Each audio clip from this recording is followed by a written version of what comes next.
Welcome to Closeted History, the podcast where we out the queer and trans history that you never knew. My name is Destiny. I use she, they pronouns.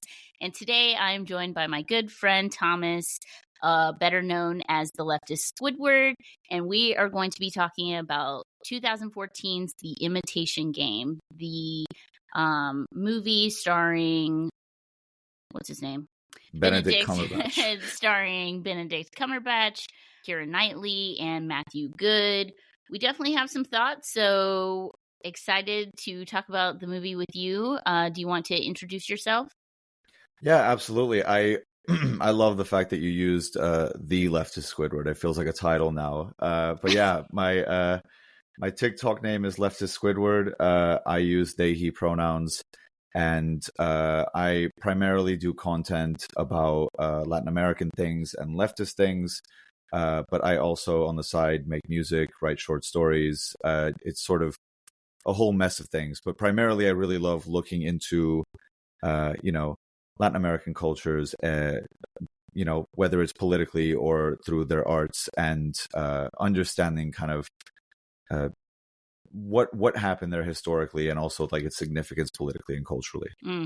Perfect. All right. Well, I am so excited to talk about it with you. As I mentioned, we are going to talk about The Imitation Game, which, if you have never seen it, it's a biopic about Alan Turing during World War II, that he tries to crack the German Enigma code with the help of a couple of mathematicians. And he is later on persecuted due to some things in his personal life, quote unquote. And so I will just go ahead and put it out that from this point on, there are probably going to be spoilers. That's what the movie's about. So if you don't care moving forward, great. If you haven't seen it, it came out in 2014. Come on now. Just kidding. I literally just saw it for the first time, so no worries. But yeah, we are going to talk about it. I've got quite a few things that I would like to say, but just from, I guess, like the Hollywood perspective and how it did. It was an Academy Award winner. It won Best Adapted Screenplay, and then Benedict Cumberbatch was nominated for Best Actor for the Academy Award. And very troubling, but it was produced by the Weinstein Company. It did come out in 2014, so that kind of checks out, unfortunately. And maybe another reason why I don't really like it that much. But so let's just start like kind of from the top. Like, what overall, in general, what are your thoughts about the movie? So, what would you give it out of a 10? God, like a 3? Like a 3 or a 4? That low? Yeah, it really bothers me in quite a lot of ways. You got to justify your rating. So 3 out of 10 from the LeftistSquidward. Oh God, I mean, I don't know. God, should I be saying a 3 out of 10? Let's just say it's like a. Now you're like regretting it. Like, no, maybe it deserves more. Let's just say no. Let's stick with 3. It'll be like a 3.5 out of 10 more likely. Okay, so I've seen the movie 3 times. The first time I saw it was when it came out. I was 19 years old, and I had thought about politics here and there, but I wasn't fully radicalized, and I hadn't properly explored my own queer identity. I think I saw it with the lens of, at the time, I wasn't seeing a lot of very mainstream films that were openly, let's say, like sympathetic to queer people. I remember, there's a lot of movies that have come out in the 10s, from the early 10s up to the late, where they might not have aged amazingly, but because they had positive sort of treatments of queer identities, they were beloved by everybody. Like, I think of The Danish Girl, for example, where, Eddie Redmayne is like, should not have been playing a trans woman, and yet people loved it because it was like, the first of its kind in terms of a big mainstream film. Right. So I thought very little of it in terms of whether it bothered me or not. I just saw it and I was like, oh, fair enough. Okay, cool. saw it again when I was about 3 years ago, and it had a very like visceral reaction where I was like, oh, there's a lot here that I just am not gelling with. Right. It's a very I mean, it's a British film, but it does match that very serious Hollywood drama style of filmmaking. It, you know, chooses to completely butcher the accuracy of Turing's life for the sake of making the entire movie basically this one queer romance about a man and his like dead crush from like when he was a really young boy. And and you know, I felt as if the overall message, despite the fact that it was relatively pro-gay, did also feel a bit like self-congratulatory at times from the sort of British status quo perspective. And then finally, the two like other things that I had trouble gelling with were, one, I really think that the portrayal of Turing as a neurodivergent figure was very, very, very bad. And and also generally, I don't care too much for these like British like Blitz World War II films, because I feel like they have been made over and over and over and over again. And it really feels like, despite the fact that, yes, the British fighting the Nazis was like objectively a good thing because the Nazis had to be stopped, it feels like there's this one kind of unquestionably good thing that the British had to do related to war and that they struggled through. And so that era gets, you know, propagandized and made and turned into movies more so than any other era, because any other era would kind of show the British maybe doing unsavory things like imperialism or colonialism. And there's an element of that I always feel uneasy about, because it never wants to question anything bad that they might have done in World War II or any wrong decisions that might have led to innocent lives being lost. So there's a lot of things kind of happening when I watch movies like this, and bad neurodivergent representation and queer representation that I don't think is 100% amazingly done also like feels like the icing on the cake. So yeah, I think that's kind of my reasoning for the low score. 3.5. And yes. That's that. Well, what did you give it? You didn't give it a 0 though. So where did it earn these 3.5 points from? Okay. We'll do my whole like argumentation, because I want to know your score as well.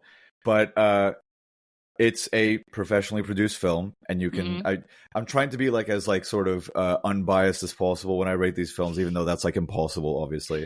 But yeah, of course. You know, it's produced obviously very, very well. It has top line actors like Charles Dance and Benedict Cumberbatch and Keira Knightley and whatever else. They all do their lines very, very well. You know, and despite my protests, there are a couple scenes here and there that are written well enough that you're not, you know, constantly thinking about switching the movie off. It's a very well-made film, despite the fact that I don't really think the writing is amazing, and the actual sort of portrayals of the characters aren't great. And it's hard to take away from that. A 0 to me would be like a movie that's not even trying to be a movie, you know? So that's kind of where I stand with that. Okay.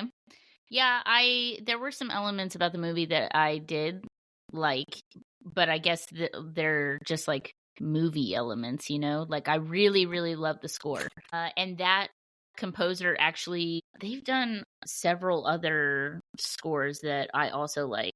I'm kind of like a score nerd. When I watch a movie, the first thing that I'm going to notice is probably the score. So I did like that. And then there were some cinematography things that I liked. I liked all the shots of like the machine, the way that it like, you know, would cut to the machine, and then like I did appreciate some of the storytelling. It was kind of slow though, like in the beginning.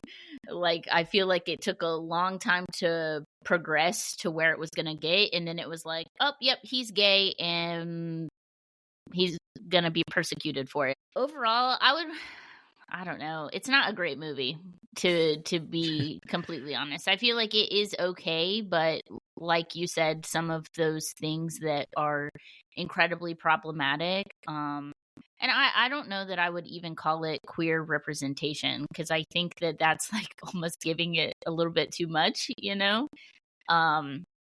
because where was the queerness? Like, the number one move, or the number one rule in films is to show, not tell. And this movie did the complete opposite. Like, it just told us about his relationships instead of showing us one. I think maybe I would give it like a 5, because I do really like the score, and I do like some of the cinematography. Benedict Cumberbatch is a decent actor. I love Doctor Strange. And Keira Knightley did okay. I feel like that was like one of those roles that like is very forgettable that she's been in. So yeah, I would give it a 5 overall. That is fair.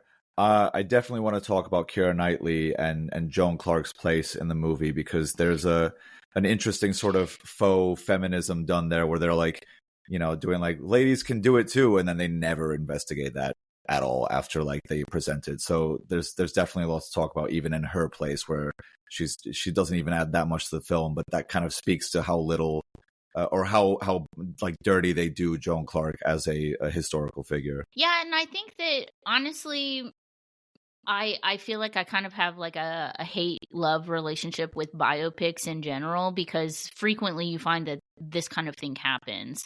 That like, when you're watching a biopic, for some people, some people only get their history from Hollywood. So like that becomes their understanding of an event or a person, or, I think that we all understand that it's just a movie. But when you fabricate parts of a real human's life just for the movie, to make it into its Hollywood bullshit, that can be really dangerous, because like that is what people think of when they think of autistic people, or, like I've posted about Alan Turing before on Closeted Histories, like Instagram and over on TikTok. And people are like, what do you mean? Like, nobody talks about it. He got a movie. And it's like, yes, but like, did you watch the movie? Because that's not really him or his life. And so I think that becomes kind of like a point of frustration, especially when, we're having conversations like this, when you're comparing. This is, of course, is just for fun and analysis. And, we're both nerds, and whoever's listening to this is also a nerd, because they like to listen to analysis. But, that I do think that there is some truth to it being dangerous about like just kind of making these assumptions and changing the story to make it into a more palatable and digestible portrayal of someone's life, because unfortunately that's not what he was like, and that's not what Joan Clarke was like. And so do you want to talk more about Joan? Yeah, I mean, mostly I think there's a really interesting trope that they use with Joan, where or at least there's a couple of interesting changes that they make to Joan's character specifically that have nothing to do with real life. One of those being that the crossword puzzle to show that Joan was a genius never really happens. The truth is much more mundane. She was already working at Bletchley Park and actually had met Turing apparently in Cambridge before Bletchley Park even happened, and managed to just get promoted to Hut 8, where a lot of the sexy cryptography stuff was actually happening. So there was that. And then the other element of it was, in this really annoying attempt to make Turing seem a lot more valiant and heroic, Clarke never really married or never agreed to marry Turing for the reasons that the movie shows, which is that Turing was trying to save Clarke from being sent back to her strict parents that wanted her to marry off. and become a housewife. The reason they got married was just that they got along, that they became incredibly close. And despite the fact that Turing didn't sort of disclose his queerness to Clarke until after they got engaged, they were just an incredibly close couple that Turing made an effort to be close to. So there's elements of it where Clarke's character is reduced to tropes that allow Turing's character to look much more valiant or heroic. But I also think that the movie was going for such a weird attempt at this base, like autistic genius character for Turing, that in turn, to depict something much messier, like the relationship that Turing had with Clarke in real life, would have been much more complicated and would have needed them to explain that actually he was very good at picking up certain cues and doing things that the movie is trying to actually diminish him as being capable of doing. So Clarke is very much reduced to being very helpful plot movers for Turing's character, which was very unfair. And again, I said it at the beginning of this podcast, but because we have this opening scene with the crossword puzzle where Clarke is depicted as some kind of genius who's actually even better at crosswords than Turing. And then what does she actually do in the rest of the movie? Not much. They don't really show her achieving anything else. The only person that ever gets anything done in the fucking movie is Turing, which again downplays all of the efforts of his colleagues who are also working hard and Clarke, because they have to keep having this divide between the neurodivergent genius and the neurotypical idiots that are like bringing him or slowing him down. Mm-hmm. But yeah, what did you think? Very like savant-like. For sure. Yeah, going back to Joan, I think that it is incredibly disappointing that she is portrayed in a way where that she couldn't like stand on her own value, that she had to be discovered by Turing, and that like, dude, that's not what happened. She already worked there. So like, you know, trying to take this kind of, I guess, neoliberal feminist approach of like, oh, girl boss power, you know, whatever, that like you're not even really doing that either. So, you know, the overall messaging of the movie I think is really confusing, because like they're reducing the characters to so little when they have so much to work off of in real life. Like these were real people, you know, that they had real struggles and real relationships. And, you know, Joan and Alan, I think based on like what I read, that they broke up after he disclosed to her, but that like, you know, she didn't know. It's not like it was in the movie of like, oh yeah, I knew that you were gay, like it's fine, let's do this to kind of protect both of us, because that wasn't the reality. The reality was that Joan and Alan were very close. They worked together and they had a friendship, and that turned into an engagement. And after he disclosed to her, she was upset, you know, because she didn't know. And I think that that would have been a much more powerful story to tell than this like fabricated bullshit of like, you know, oh, I don't want to be a housewife. Like that wasn't her path to begin with. And I think that it really like, and maybe this is just me like kind of feeling too much of it, but that there are many times where queer people did have to get married, where they had to be married in a heteronormative appearing relationship. And that I think that that kind of just like also takes away from that, because like people had to do that to survive. And that like you're doing this as like a plot device that didn't really happen. And so I just, it's disrespectful, you know? I just feel like the people that you're trying to pander to by telling this story, you're ultimately disrespecting, because like you don't know the real history. That's one thing that has been really, really affirming in my journey of closeted history, is that the more history I learn, the more affirmed that I feel in my identity, that like there were people just like me who existed all throughout history, from ancient history up until modern times, that like the point is that there are people who have lived and loved just like me. and that Hollywood isn't telling these stories. And so that has been the really great thing about being able to tell these stories on the podcast, because, you know, I just feel like Alan Turing and all of our other fellow gays just deserve so much better to have their real stories being told. And it's really sad to see Hollywood kind of take it for their own agenda, because this movie is obviously Oscar bait. It's No, it very, is. very very obviously Oscar bait. And I think that kind of goes in with the neurodivergent portrayal, that's part of kind of what they're doing there as well. What were your thoughts about that? God, the neurodivergent stuff, I think, is the most rage-inducing stuff in the movie for sure. There's a split where the movie can't decide if they think being neurodivergent is always missing social cues or is being a dick to absolutely everybody. Like, there's moments where Alan is just outright being hostile to people, and they're like, that's what autistic people do. And it's so bizarre to watch and to think that people who are writing this movie were like, yes, this is absolutely great representation for Alan Turing and who he was.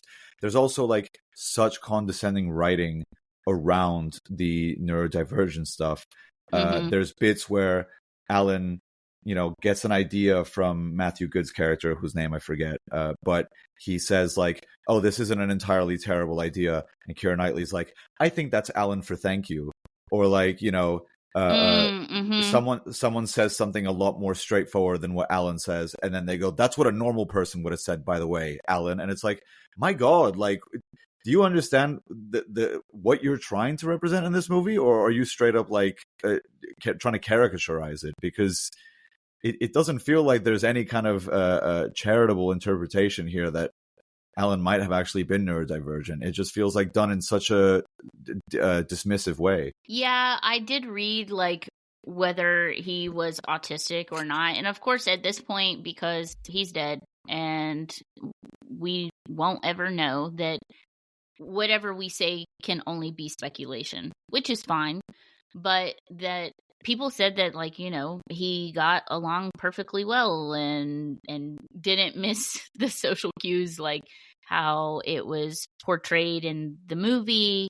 I mean, and we said this before, but I feel like it was just like Sherlock, but Alan Turing. And I think that it continues to solidify this really prevalent portrayal that we already see of just white autistic men in media. Take like The Good Doctor, Sherlock, now this movie, if you want to call this that kind of representation, which I would caution you not to, but I just think that media portrayals with autistic people just continue to like reinforce ideas that we already have about autistic people. And I'm a self-determined autistic person, and when I watched the movie, like the interview scene, it was funny, and I was like, okay, maybe he's neurodivergent, this is cool. And like I felt kind of excited to have that kind of representation, but then the rest of the film definitely isn't that. And that, like, I don't think that autistic people are really missing social cues in that way. Like, we also mask, and that's important to talk about. But I don't know. I just feel like they were just kind of going for like the tortured genius kind of portrayal or trope for Alan, and it's unfortunate because that's not what he was really like. There's actually there's a couple of film inaccuracies that I want to talk about, because they really I don't mind too much that biopics like change certain things in films, because they need to make movie magic work, and they have a certain pacing to fit to, and obviously executive producers and producers also mess with the movie. But right, there are very convenient film inaccuracies that add to the bad representation of Turing as a hypothetically neurodivergent person, because, like you said, we'll never really know, Right. or Turing as a queer person. Mm-hmm. For example, one of the big ones is that Turing in the movie, no one's listening to him, not the military officer that's in charge of the operation, not the MI6 officer that's in charge of the military officer. So he takes matters into his own hands and writes to Winston Churchill and says, no one's listening to me. This is what I need to win the war. And suddenly they're Mm-hmm. like, all right, Alan Turing is actually now in charge of the entire operation, and he can fire whoever he wants, whenever he wants. And the truth is that him and his colleagues were deeply frustrated because no one was listening to them, like as a collective. It wasn't him. It was Right. him and all his colleagues together were frustrated at the fact that they weren't getting enough staffing or resources for the machinery they needed to make to intercept Nazi messages. So Mm-hmm. they essentially write to Churchill together, with Turing's name being at the top of the letter.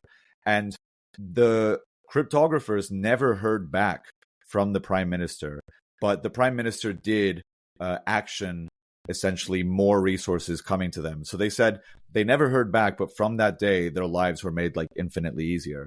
And Mm-hmm. part of why that inaccuracy is so convenient for the movie to do is because it adds to this persona of Turing being cold and callous and unfeeling as a neurodivergent person. As soon as he Mm-hmm. gets the fake response from Churchill that he's put in charge, he immediately fires two people right off the bat. And like, Right. it shows that he has like no emotion towards them and no feelings about the fact that he's just like ruined their careers or whatever. Mm-hmm. Which again is like kind of what we're talking about this movie, sensationalizing this autistic genius trope. And one other thing I wanted to say is that there's something so dangerous about the kind of neurodivergent genius that I feel Cumberbatch has played throughout his career. Because Mm-hmm. to me, it reads as if neurotypical people are writing them going, oh yeah, we have to value and love autistic people because they're useful to society. And that's why they're good. Not because they're their own human beings who deserve respect and rights, but because they're geniuses that one day might actually give us something useful or something productive.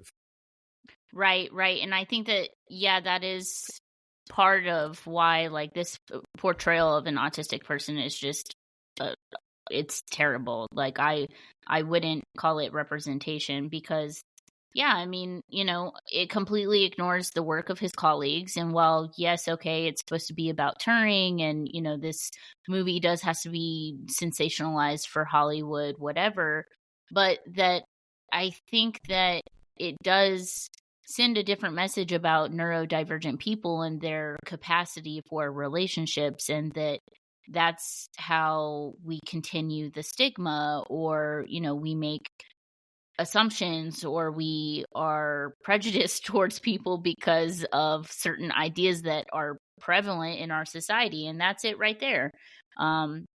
And not only, is it dangerous because of the portrayal of the neurodivergent person, but like that it ignores the interconnectedness of everyone has something different to do, has a different contribution, that like, Alan wouldn't have been as successful without Joan, without Matthew Good's character, without, I feel like everyone kind of plays a part in it, and that like, yes, I guess he's the tortured genius, but that like he wasn't the only one doing work. And it just seemed like that wasn't Turing at all. Like, I did a very brief episode on him, just talking about LGBTQ plus people in STEM.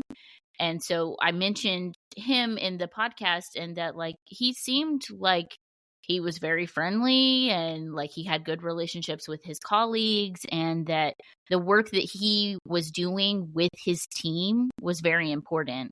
And so like, not only does this destroy like any positive portrayal of an autistic person, but like it doesn't portray him very well either. So that's one of several misrepresentations and historical inaccuracies that like we mentioned before, that Joan was not discovered by Turing. She worked there on her own.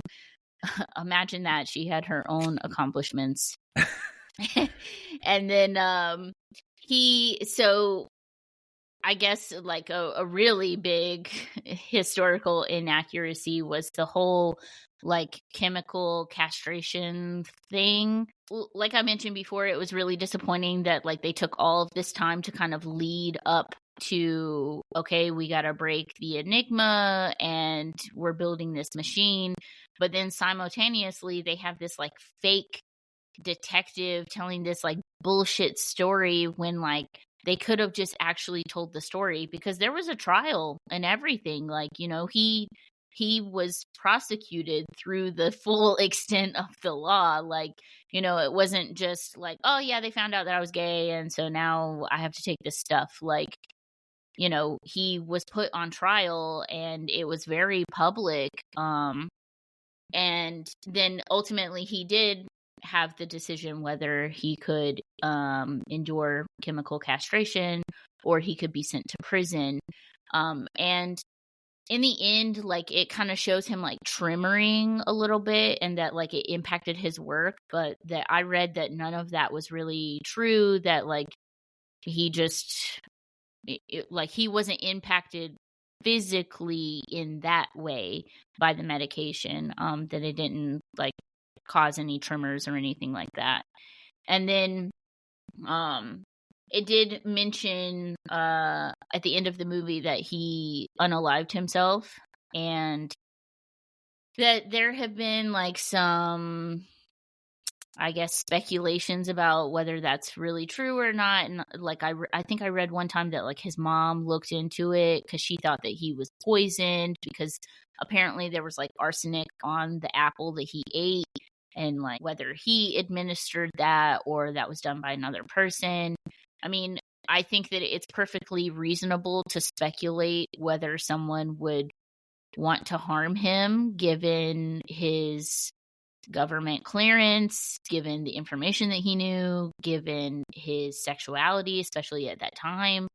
But also it would make sense why he would also be mentally struggling given the circumstances as well. So, you know, it's interesting to look back now with the information that we have, but you know, all that we can do is just kind of speculate. What are your thoughts?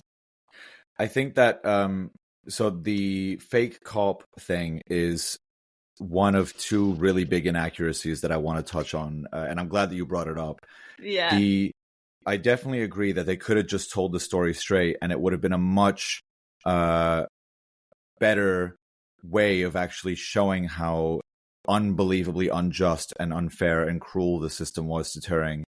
Mm-hmm. The intention from the director, from what I read, was that they wanted the cop that found Turing to be gay to be like a good guy who actually just thought Turing might have been a spy. And there was this whole misunderstanding that Turing was actually just gay, and the cop didn't want him to be prosecuted for being gay, but ultimately he didn't have a choice because his investigation led to that discovery or whatever. And first of all, Turing was never investigated for being a Soviet spy. In fact, the thing with John Cairncross, which was in the movie, there's a Soviet spy who has infiltrated the hut where the cryptographers are working, and there's this whole drama where Turing wants to oust him, but if he does, then the spy is going to oust Turing for being gay, and none of that ever happened. As far as I know, and from what I read, John Cairncross never actually met Turing. So one of those like Hollywood things where they just wanted to spice up the movie and add some drama. So that was one thing. And then the second thing is that to take away... Can we go back to what you mentioned? Because I just, you know, like we mentioned earlier, that this like audience that I guess you're supposed to be like, I don't know any other word than pandering to, because like you're not really telling it historically very well, that, you know, supposedly he met this Russian spy. Like, first of all, they accused him of being a spy, which like, dude, he like saved us and helped in the war. Like, that is just defamation, you know? Like, those are very slanderous words. So I feel like even portraying that in the movie, like you really want to go that direction. And then the whole blackmail thing, I think that, like, kind of going back to what I was saying about, like, queer marriages and how many people kind of set up arranged marriages for themselves to protect themselves, that, like, this was definitely a real thing that happened in the 50s. Was that, I mean, people were blackmailed for their sexuality all the time, and I'm sure in places where it's not accepted, that that's still happening, that, you know, unfortunately people take that information and they use it against queer folks, and that, like, that's not something to sensationalize in a movie, that this is a real problem and a real thing that real human beings experience. And so I feel like it just diminishes that a little bit as well. So I just wanted to add that. No, that's totally fair. And I agree with everything you said. What I would say, just in addition to my previous point, is the fake cop inaccuracy is kind of one of the main reasons why I feel like the film feels very self-congratulatory about the way that it's depicting queer people. Because what happens in the film is that a man who actually doesn't seem to be a homophobe, but just wants to stamp out a Soviet spy, accidentally finds out Turing is gay, and then that leads to the trial and the situation with Turing and his sentencing. What actually happens is that Turing reports that someone who was affiliated with a sexual partner of his had burgled his house, and during the police investigation, Turing has to disclose that he is having a sexual relationship with another man, and the police then just charge him. And that's where his sentencing begins. So if the actual story would have been told, you would have had a much more real account of how brutal and unfair the police system was.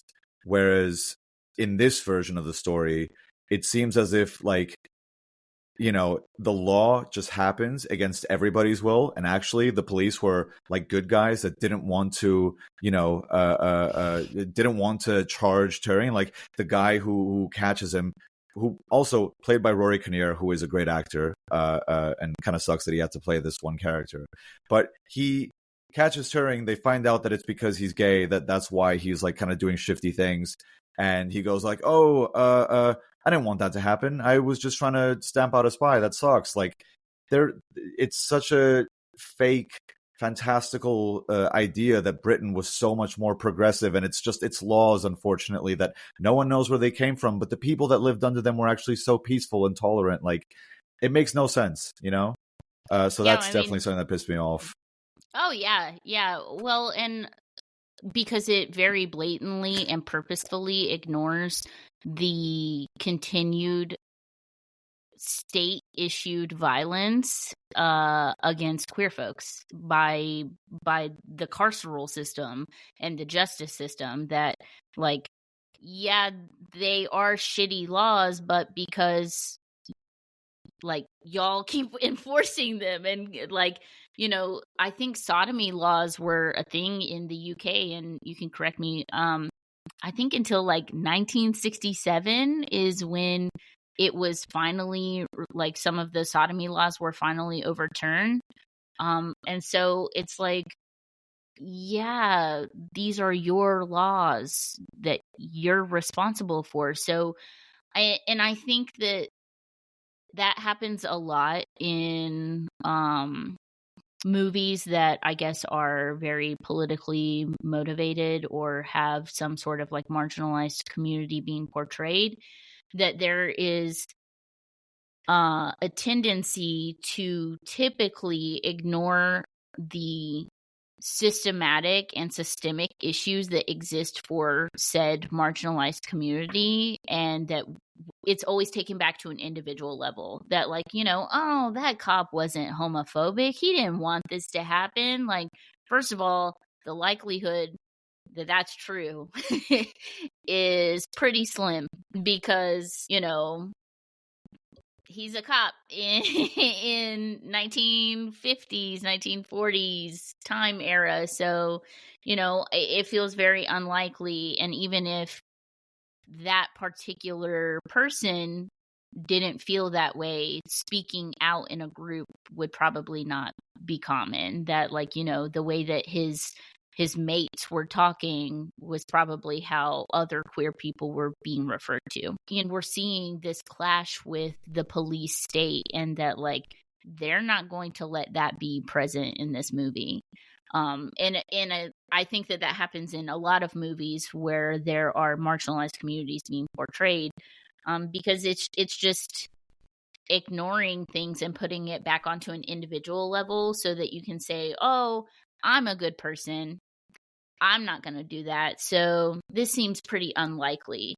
But the truth is that there are systems in place that allow for these things to happen every day. And it's so frustrating because, you know, like, people want to know the truth. They want to know what really happened. They want to know who these people really are. And that when we continue to sensationalize things through Hollywood, that it just kind of adds to that misinformation. And I think that because, you know, you and I were talking about class consciousness, and that, like, it's very important to both of us. But I think that is kind of like a way to keep us away from that consciousness, because then it's just put back onto the individual rather than examining these systems that perpetuate oppression. Yeah, that's such a good point. You really, like, sort of hit the what's it called, the bull on the head. I can't remember the exact term, but the nail on the head. The nail on the head. Yeah, sorry. Yeah. you really that's such a good point. You really hit the nail on the head, because, like, the story sort of absolves the cop, or absolves the police as, like, an acting force that's doing something actually quite brutal to Alan, and instead tries to sort of anonymize and point a finger at this, like, weird thing that no one knows where it came from, but it's actually just, again, the police enforcing said law. I feel like you mentioned that actor, that he was also in Black Mirror. If you've ever seen Black Mirror, not to watch the first episode. And he's in the first episode. It's not a bad first episode. He fucks a pig on public spoilers. Access, or yeah, exactly, spoilers. But like, I just feel like I just can't unsee him from that role. So yeah, I love Black Mirror. And the kid who plays little Alan Turing is also on that show. In Shut Up and Dance, yeah. Yep. Yeah, season 1 of that show is intense. It's a very good show, though. The first few seasons before it becomes, like, more of a Netflix show feel like a lot darker and cynical and sad and pessimistic, for sure. Yeah, I think the only, like, I haven't watched the most recent season, but my favorite episode is the San Junipero one, because it has a happy queer ending. Yeah.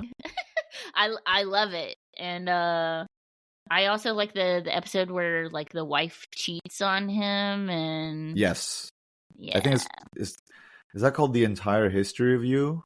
Yes, that's a great episode. But so. Yeah, sorry, go on. Were there any other, like, historical inaccuracy? Oh, there was actually a historical accuracy that I wanted to know, like a little honorable mention, that several times in the film he's shown running, and that the real Alan Turing was actually a runner.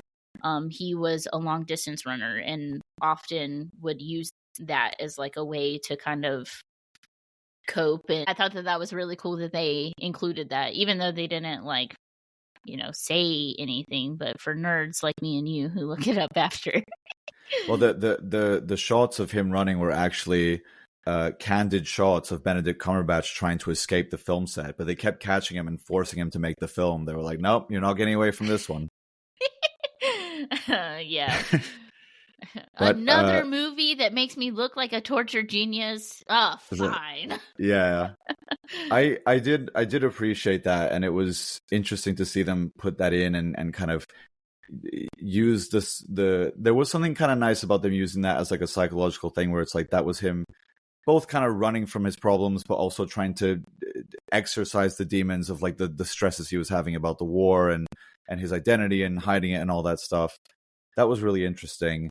The main inaccuracy that I kind of have been itching to talk about, but I haven't found like the right moment to talk about, that to me is it, once you start like digging into how inaccurate it is, you start to like understand and unravel the entire framing of the movie is Christopher Morcom, the first ever love that Alan Turing had, and all the sort of things that went wrong there. And it starts to tell you that the movie was trying to portray Alan's life in such a wildly different way from how Alan actually lived, that it informs like, you know, his neurodivergence, it informs his queerness.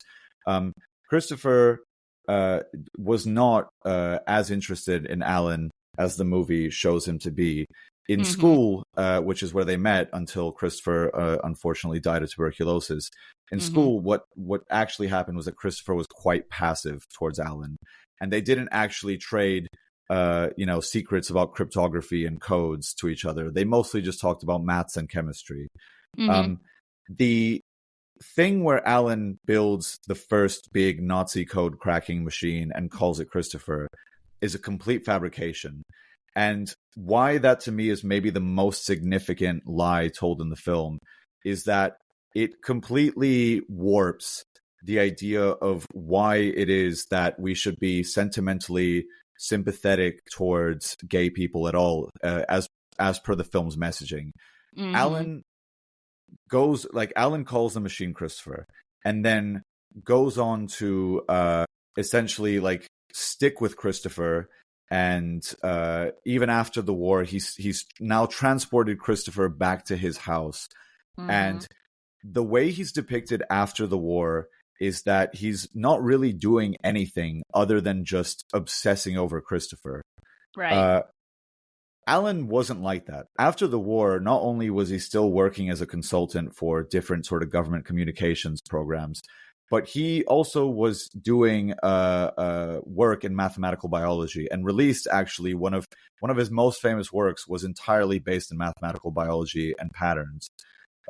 So there is this kind of lie told that the reason we should feel sad and sentimental towards Alan is that actually he wasn't so much just like queer. He was also queer and had always been like fatally in love with this one person his entire life, when the truth is that Alan Turing was not like that, did not name the machine after Christopher, and upon the sentencing that Alan had to suffer from the government, he was barred from entering America but was able to travel across Europe after being ousted as a gay man.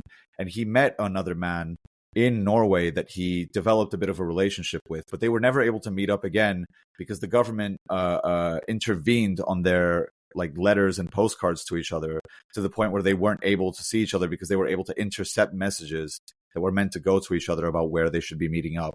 So Alan's life continued after Christopher, but the movie instead shows us this gay man who actually only had his eyes for one person. And there's something really disingenuous about a movie that has no idea how queer people are or how they behave, showing us that actually queer people are serially monogamous and just love one person their entire life. And it's not like they can just like, you know, have multiple relationships and be complex human beings. They have to be these like larger than life characters who actually are so romantic. We should feel sorry for them. And I feel like that there's this weird sensationalization of Turing's love life in that sense. It really frames the movie as trying to make more of his queerness than was actually there with regards to Christopher, if that makes sense. Like they didn't really show his queerness at all. Yeah. And it sounds like from what you're saying that like the government continued to harass him and persecute him, because if they're intercepting his letters with someone that he potentially has a relationship with, that like sounds like they're not letting that go, even though you've already like, you know, done your sentencing because like he had already been on the medication. It's strange because I feel like the whole movie we're like kind of cheering against him because he's like kind of an asshole, but then like the movie's also telling me that like I should feel bad for him, and that's where his worth comes from, is me feeling bad for him because oh, he's this great person in society and look at the wonderful things that he accomplished, and you know he helped in the war, but that like that's where his value comes from, and not just like inherently being valuable because you're a human being. You know, so the messaging overall in the film I think is really strange, and it doesn't do anybody any justice. Alan, Joan, you know, anything. And I think that you mentioned it at the beginning of the show, but talking about how like there's just so much media that is really centered around World War II that like I legitimately don't understand how we have so much media about World War II, but like hardly any of it is very accurate. I just feel like Hollywood needs to do better. And yeah, I would say overall it's a disappointing movie. I think that it could have been so much more than what it was, and that they had so many opportunities to do something better, but they definitely made some choices, and they wanted to make it very digestible, very like, you know, it kind of reminds me of like, I don't know if you've ever seen that meme that's like, oh, can we have human rights? Republicans, no. Democrats, no. Hashtag BLM and a pride flag. Like that's very much the vibe of the movie. So, you know, I guess queer people are only worthy if they can produce things, or continue the status quo. Yeah, I mean I think there's a bit of a shift, at least in how movies are portraying queer people now, where we are getting a slightly more truthful version of queer people getting to be humans and complex. And, you know, we don't have to sit with these movies that are like the Imitation Game, where it's like we should only value Alan because he was useful to us in the war, he was some kind of genius, and he was also deeply tied to this one person, clearly monogamous and also like deeply romantic. Like none of these are like necessarily super true about Alan and or about queer people in general, or about queer people as a whole. Yeah, and it really, and I think the thing that really pissed me off about the Christopher Inaccuracies is that I feel like the serial monogamy thing is trying to almost like be like, see, gay people can also be tied to one person their whole lives just like us, you know, like it's trying to bring queer people closer to this idea of what is heteronormative and acceptable. But thankfully, you know, movies exist now. Like I'm always going to quote Emma Seligman because she is like my hero, but Shiva Baby and Bottoms, where it's like queer people can be dumb and messy and like problematic and like, you know, and that can be like fun to watch and that can be entertaining as well. But I agree, this movie definitely sits in a really awkward and uncomfortable era where representation was done so badly.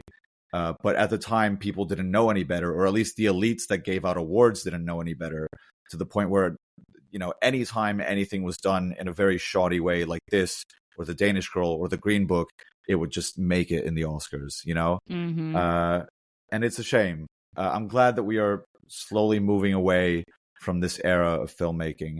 But as you pointed out in like The Good Doctor, I think it's called, the one with Freddie Highmore in it, like we're clearly not out of the woods yet with like really bad portrayals of people that are marginalized day in and day out. Well, and I think that like I'm really not recalling any actors of color from this movie. God, that is a phenomenal point.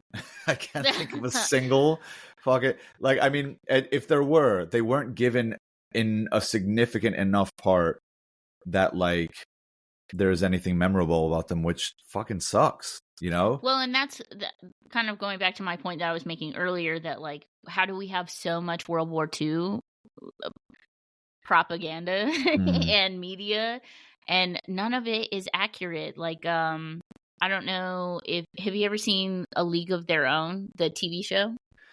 No, but I've heard many things. It's so good. It's so good. But like, while I do agree with you that media is changing, I think that we're facing a new problem now, that like, while we do get some really great portrayals in media, unfortunately they get canceled. Like A League of Their Own, the first season was phenomenal, and it was very intersectional. It touched on gender issues and not just like queer issues. And yeah, season 2 got canceled. So it's frustrating, but I think that kind of like that era of movies, like the 2010s, I feel like movies just from that time, like, were either trying to be art, trying to win some kind of award, or like very much have like girl boss energy. Like very neoliberal kind of messaging, that, oh, don't worry about the system is fine, see, there are still good people. And fortunately 10 years later, here we are. I think that a lot of people are moving past that we're ready for narratives that do show real, honest portrayals of people that are messy and just like life, you know? So yeah, The Imitation Game, definitely not my favorite. Definitely not good representation. I asked some folks over on my Instagram in our little broadcast channel to submit some of their thoughts. So I'm just going to use this time to share some of the community thoughts on The Imitation Game. A lot of people said that they were not impressed with the representation, that they would not have called it representation. People said that Alan Turing were like their favorite mathematician. One person said it's not a movie about being queer. That's a whole other thing of him. And like, yeah, I'm inclined to agree. And then another person said Turing's queerness was an afterthought when the movie was made. And I feel like that definitely rings true to a lot of the things that we were saying as well, that like, I don't know if like they just didn't think about how they were going to portray that, or like really why they went that direction. I think the whole like made up detective cop thing just ruins the story. And then someone else said, I feel like they tried to make Turing a Sherlock like genius character. And that's what I was thinking as well. And another person said, yes, it's one of my comfort movies for some reason, and also makes me sob. So I will say that I could see why it would be a comfort movie, definitely, because I do like the cinematography. I like some of the like framing and just the way that they film it. But that and the score are about it as far as positive things that I have to say about it. So did you have any other like final notes that you wanted to say, or anything that you feel like we kind of missed? In terms of closing thoughts, I agree with what was said. I stick to my 3.5 rating. I think that, overall, we've talked so much about how the movie was... I will say this. I kind of disagree slightly with the comment about that someone made from the live feed about Turing's queerness being a bit of an afterthought. I think that, if anything, it feels like they were carefully trying to figure out ways to, kind of disingenuously warp his queerness away from what it actually was into being a neatly packaged, chewable queerness for straights to watch at home. So it's an afterthought with regards to like what his queerness was in the context of a brutally homophobic society and government, but within the production of the movie itself and the way they were constructing it, I really feel like they were like, okay, we want to win cheap points by making a movie about a queer person, but also we don't want to, we want to be careful about giving that queer person too much of the benefit of the doubt. Actually, we want to try and make that queer person as close to a monogamous, loyal, straight person as humanly possible, to the point where, again, we don't hear about his other relationships. We don't hear about him trying to explore other relationships following the sentencing. We never actually see any sexual acts happen. It's all way too convenient for a society that wants to feel like they're allies, but they're still very much not. Yeah, and I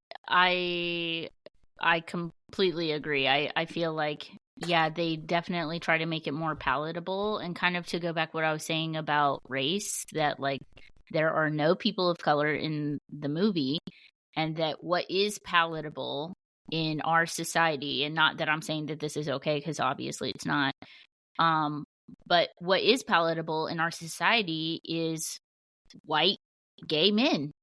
And that, like, that is often what gets portrayed, because it is very intentional to make it more palatable in that way, which is unfortunate, because, I mean, I'm sure that there were plenty of Black, Indigenous, and people of color doing wonderful things during World War II, despite, systemic barriers, and a society that was not very accepting, I want to hear more of those stories. No, I agree. And the point you made about how a lot of these stories, or a lot of the earlier stories that still don't feel like they've aged well, really their starting point is often almost always cis white gay men, is such a poignant and like true point to the fact that there was so little intersectionality for so long, even as early as, the late 10s, where you feel like they're trying to make a movie that might be good queer representation or whatever. And yet a lot of these movies are like, well, let's not get ahead of ourselves. Let's just do like the most sort of popular or like, well-known kind of queerness, and then just kind of stop there. Let's not go any further. And you can feel that in a lot of movies for a very long time. Like it took a while before. I still feel like obviously there's so much stuff that's like underrepresented, but that's where the self-congratulatory thing comes from me, because every time I watch these movies, they're doing the bare minimum. They do it in a disingenuous way, and they win so many fucking awards for it. Right, and like, you can take that award and shove it up your ass, because this is not.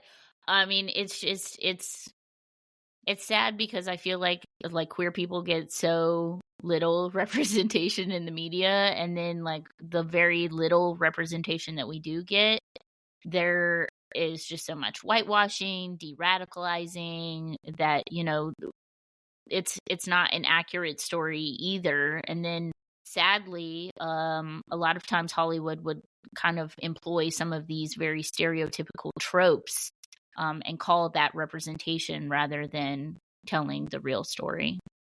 So hopefully we'll see that improving. I think that definitely there have been some revolutionary moments that we're living through in our lifetime, which we're very privileged to see. And I think that there is definitely a social consciousness that is happening, and that people are just not really accepting that anymore. And like definitely in the 2010s, that was kind of like, okay, we'll take our little bit of representation and just be happy with it. But now that people are like, well, this is shit, so send it back. Can I? There was actually one closing point that I wanted to make with regards to the context of the movie happening in the UK, if that's all right. Oh yeah, of course, I'd love to hear that. So, first of all, when you pointed out that it was 1967 where it was finally decriminalized, the act of sodomy in private, you were bang on the money. Like, that's exactly when it happened. Weirdly, UK laws were so focused on the act of sodomy and acts of like what was called buggery at the time between men that women were completely overlooked. almost to their advantage, because a lot of like queer relationships with women were sort of allowed to happen in secret, because they weren't as persecuted as men, where like there were openly criminalized statements made against them. In 1921, they were thinking of extending it to same-sex relationships between women as well. The only reason they didn't pass it is because when they were looking into it, they decided that the overwhelming majority of women had no idea what it even was, the act of same-sex relationships. So the confusion there meant that they kind of just ignored it. Good play, ladies. Good play. Yes, absolutely. A win for women everywhere. A win is a win. Yeah. A win is a win. In 1988, there was Section 28, obviously, which was this horrifying thing where nothing promoting sexuality could be put out into the public, and this was happening at a time where AIDS was roaring across the UK. So any kind of help in sexual health that could have been given to queer people was diminished and led to many more deaths that needed to happen. The petition to get Alan Turing pardoned started in 2009, and it only happened around 2013, 2014. So it took ages for them to actually it took years for them to actually get anything to happen, because ministers and MPs kept slowing the process down, kept debating that it wasn't worth happening, and then when it was becoming a bill, they were trying to get in the way of it. When David Cameron makes gay marriage legal in 2013, this is kind of happening at a time where social understandings of gay people, particularly in the terms of cis gay people, were starting to become a lot more relaxed. And I can't remember if like that came before or after Obama, but I remember that like from America's side, there was also like the legalization of stuff happening at the same time. And so once that happens, you then suddenly get an onslaught of like feel-good liberal films about queerness, now that it's actually sort of much more relaxed. So you have The Danish Girl, which happened at this time as well. You had this movie. You also had some like much better movies with good queer representation, particularly Pride. Pride is one of the best British queer films ever made. But it feels like The Imitation Game very much was coming at a point where they were like well aware that there was something in the air about legalizing and normalizing tendencies towards accepting queer lifestyles. And they were like, this is a very easy win for us in terms of the awards season. You know, like there was making the serious World War II film that is always going to fucking score points because it's World War II and British people love, pretending that all of them were, involved there and then. But yeah, there was like World War II, and then they thought, well, if we can pair that with what's currently happening with gay marriage being legalized and society looking more favorably upon queer people, then like it was just it feels a lot more like an opportunistic movie when you understand it in that context, especially when you understand how disingenuous the movie actually is as well. Yeah, honestly, for me, that takes like a good point off for me, because I mean, you're joining right Team that it 3. is. Well, hey, now I'm at like a 4. I do really like the score, and that composer is excellent, even though 4 I can't say their name. 4 for the score. Okay, but yeah, it's funny because like, I mean, this won an Academy Award, but in the same breath, like same-sex marriage is illegal in the US until 2015. So while the UK took some steps a couple of years before, which does make it feel definitely more disingenuous, that like, how is this movie even coming out and winning an Academy Award when like people aren't even allowed to get married legally at this point in the US? And so it does very much have that like self-congratulatory kind of attitude of like patting ourselves on the back, like, oh, we made this movie, good job us. Ridiculous. Yeah. So you've convinced me. I'm at a 4 out of 10 for the movie. Nice. We did it, gang. You have successfully convinced me. So yeah, 4 out of 10 for me. I like the score. I like the cinematography, but that's pretty much it. We didn't even talk about Keira Knightley. We kind of touched on Keira Knightley very briefly, but I mean, more than happy to hear if there's anything else you want to bring up. I mean, about I guess it, for sure. like, it was a movie that she existed in. You know, it just kind of feels like that vibe. Like, there wasn't really anything noteworthy about her performance. There was a lot of Keira Knightley's character is presented as this like kind, understanding person who is able to look past the fact that Alan is so neurodivergent he scares everyone else. She's nice and she's sympathetic, and she is not going to be put off by the fact that his neurodivergent genius trait makes him really mean and horrible to other people. And then, like, the movie does a 180 where whenever they need conflict or tense dialogue between Keira Knightley and Benedict Cumberbatch, her character is super horrible about the fact that he's neurodivergent and like makes really awful comments that, like, in today's day and age would be like lying or disingenuous not to call it ableism, you know? Right. So it's really wild because, again, it's like it's a female character that, and I don't know who wrote the movie, but it's a female character that feels like it was written by men, where it's like she's being used just because she has no character. She's there to service the development and the motivations of the male characters. Right. So yeah, just it sucks because Keira Knightley, I think, is a great actor. I like Keira Knightley a lot, but Joan Clarke was done dirty in the movie, and Keira Knightley was done dirty by accepting the role, unfortunately. Yeah, definitely. Yeah, well, any other closing thoughts from you? Just for people to watch Bottoms and Pride and Watermelon Woman and like a million other films that are way better. Okay, well, so what you're really saying is that you'll be back on the podcast for us to analyze this together. Sounds good.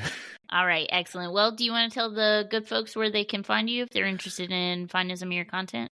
Yeah, if you're interested in leftist or Latin American content, you can find me at LeftistSquidward on TikTok.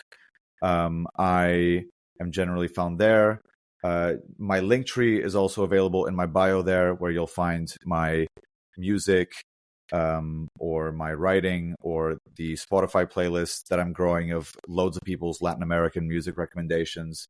It's really good. You should check that out. Thank you very much, Destiny. And the other thing that I wanted to say is that I do a lot of book talk stuff on TikTok, and I am running a book club at the moment, which is going to culminate in a stream date to be announced. But the stream is going to be happening on TikTok and on Twitch. You can find me on Twitch at LeftistSquidward. And this will double up as a fundraiser for Palestine. So the book that we're reading, which will lead up to that stream where we'll have a book discussion about the book, is The 100 Years' War on Palestine by Rashid Khalidi, which is a phenomenal book. And if you are interested at all, follow me on my socials so that you can keep up with when I come out with a date. And, donate as much as you can. It's for a good cause, obviously. Free Palestine. Yeah, awesome. Well, thank you so much for joining me. I really appreciate your time, and I appreciate everyone sticking around till the end of the episode. If you aren't already, be sure to follow us on Instagram so you can get all the best updates. That's where we're most active in terms of social media. If you are looking for transcripts or other episodes, you can check out our website at closetedhistory.com. Thanks again to Thomas for joining me, and I'll see you in the next one. Thanks so much.